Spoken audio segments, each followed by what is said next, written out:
እንግዲህ የመጣና ቤቴ ነደራ እንግዲህ ምንድነው ምን ሆንክ? እና ጎረቤቴ ድሮ እሺ ማቀሱ ሞተ ያሉ ሞተ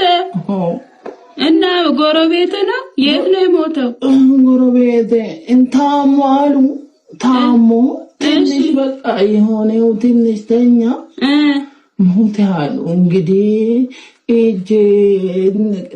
ቀብሪ ነገ ነው እሺ ለድረስ ብዬ ነው ለምን እኔ ይሰጠኛል ብዬ ሳስብ እሺ 470 ብር እሺ አንተኝምና እንግዲህ ዘመድ ወዳጆች የተሰበሰቡበት እነዚሁን ልጠይቃቸው ብዬ እንግዲህ እንዴ ልጁ ሞተ አንተ ገና እኮ ትንሽ ብር ነው ልጠይቅና አንዴ ብር መጅዘጠኛን ታዳንሱ ከሞተ እሻይኑም አይተዩት ነው ጥሩ ሰዓት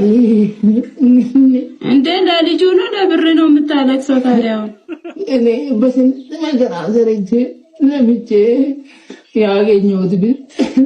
ኧረ አንተ ተው በእናትህ ሰው ይስቅብሃል እዛ ሄደህ ብር ልጠይቅ እነሱ አዘላይ ናቸው አንተ ገና ለገና ብር ትጠይቃለህ ይላርግ እንግዲህ እኔ ያው ማን ይጠኛል አምኜ ሰጥቼ አልጠረጠርኩም ደግሞ ደህና ነበር ሞታል ብዬ እንዴ